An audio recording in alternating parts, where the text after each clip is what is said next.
Guys and girls, my name's Kurt and I'm going to talk to you a little bit about car safety. Now this video is part of a series of videos on car safety in which we're going to be looking at different problems that you can face in your car, as well as a general idea and principles of keeping yourself safe. Step one is very basic. It's all about awareness and taking a few little steps that are common sense to increase your personal safety in your vehicle. The first option and the first thing you need to do, okay, is to lock your doors. So lock your doors once you get in and make it a habit.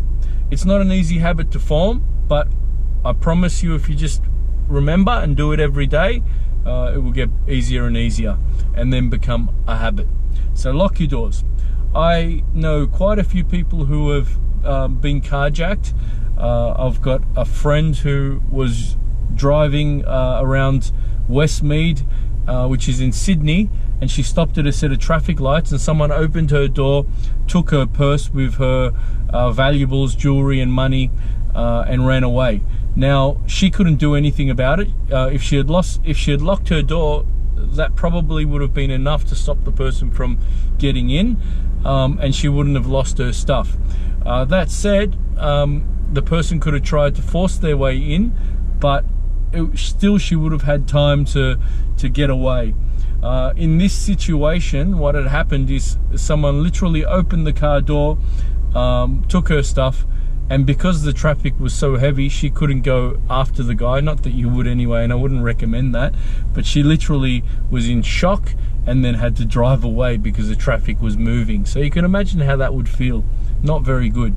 The second incident that I'll tell you about is pretty much around the same place, about 200 meters away. And as a student of mine, he stopped at a set of traffic lights in his forward drive. Someone tried to open the door, and did open the door, and tried to drag him out. But what he did, because of some good training, is lean away, kick the guy in the face, and then close the door and take off.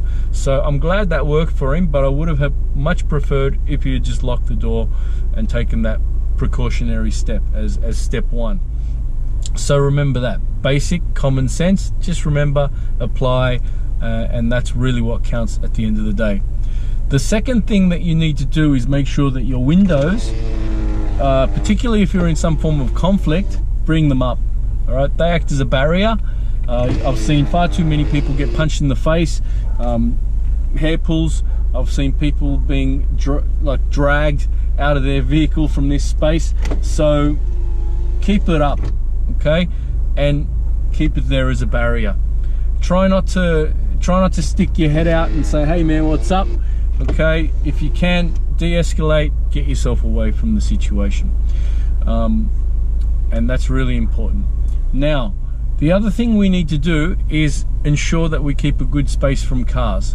Okay, so we've got a 3-second rule here in Australia. You keep 3 seconds from the car in front of you. You want to see their tires. If you stop at a set of traffic lights, you need to have room to move away if you, in the case of an emergency.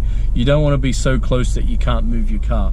That said, you want the awareness to be able to see the cars behind you while you're driving, beside you, and look not at the car in front, but the car in front of the car, in front of the car.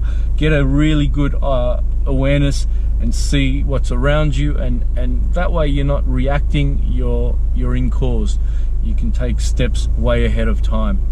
All right, now another thing to do is to have improvised weapons, or if you're allowed to in your country, wherever you are, carry weapons. In Australia, we're not allowed to carry weapons in our vehicles, so there's a lot of things that we can use as improvised weapons, and we're going to cover this in another video. As a general rule, don't get out of your car, okay? In this case, we want to just avoid the danger in the first place. There are circumstances where you may have to do otherwise, and we're going to explain them in the videos as well. But for the main part, that's the basic. Okay, lock your doors, keep them locked, keep your windows closed in conflict. Okay, keep a good space, be aware of your surroundings, have some sort of weapon or improvised weapon in the worst case scenario, and we're going to explain this, we're going to explore this further as we go along. So that's it for now. Please like, comment and share, and thank you very much.